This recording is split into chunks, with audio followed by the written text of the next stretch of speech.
Yeah.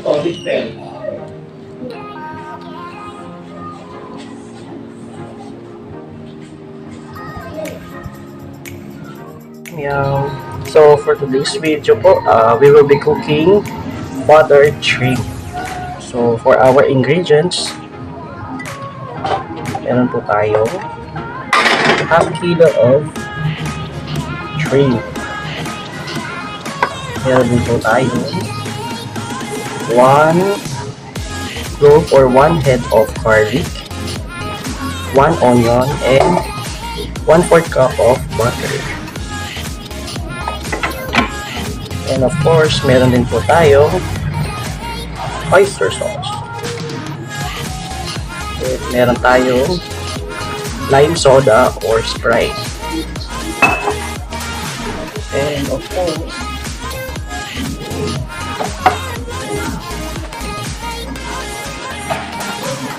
para sa pampalasa, we have salt and pepper. So let's start. First step, we're going to preheat the pan. Okay.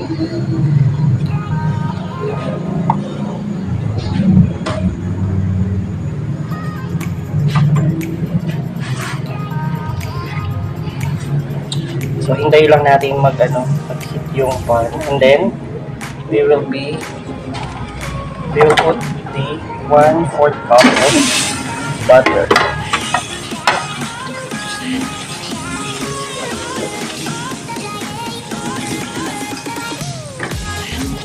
I-melt lang natin siya mga kayam-yam.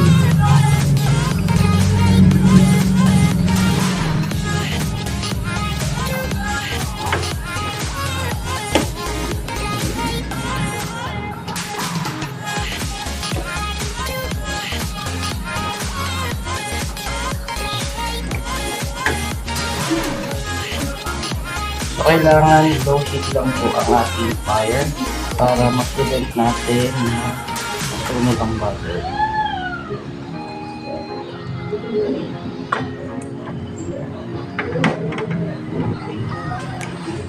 So, after na-melt po yung butter, we will put the 1 head or 1 clove of garlic.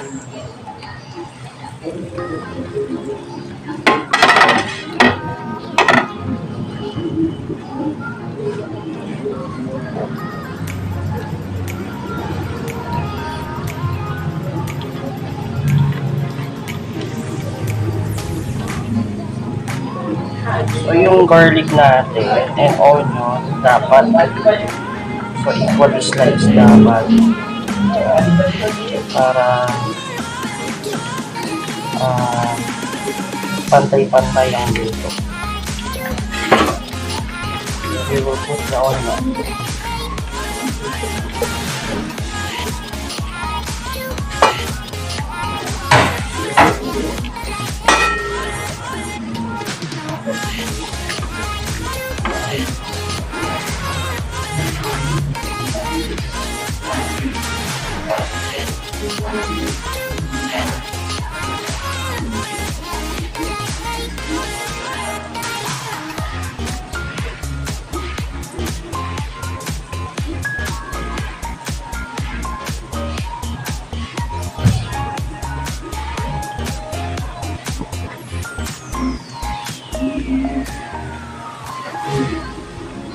So, isusunti lang natin to or ipa-fry lang natin ng garlic and onion siguro at least 2 minutes. And then, we're ready to put the shrimp na po.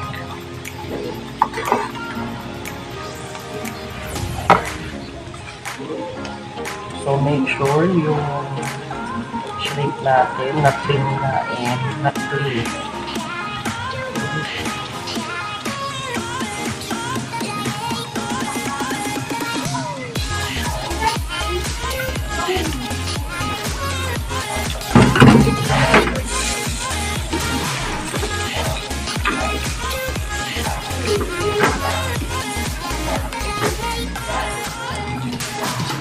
Yung shrimp natin, mabilis lang maluluto.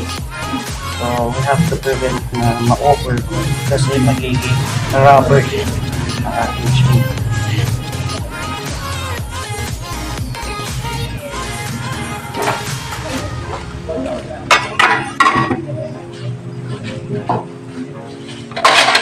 So, i-cover lang natin.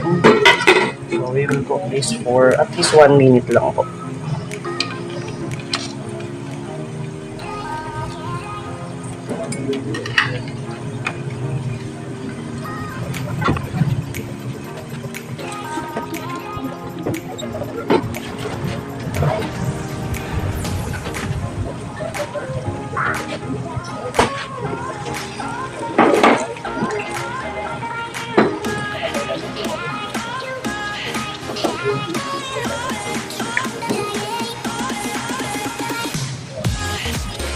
So, our next step, so maglalagay natin sa Sprite. Siguro for this, will be yung sa is half lang po. Since half kilo lang naman po ang ating ginamit.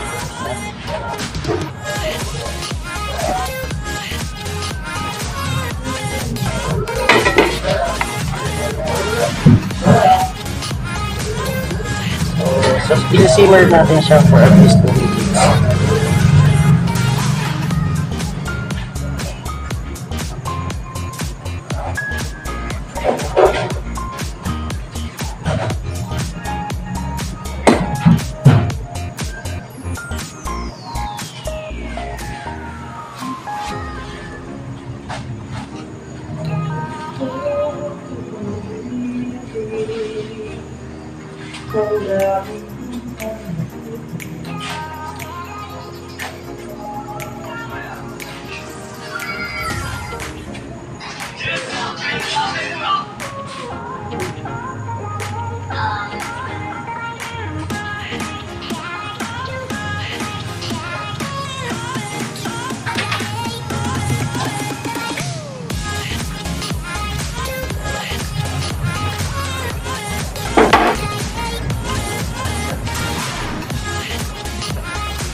Okay. So for our last step, so we will season our butter sheet with salt and pepper. So siguro mga at least 1 teaspoon or depending on your if you want spicy, you can also add chili.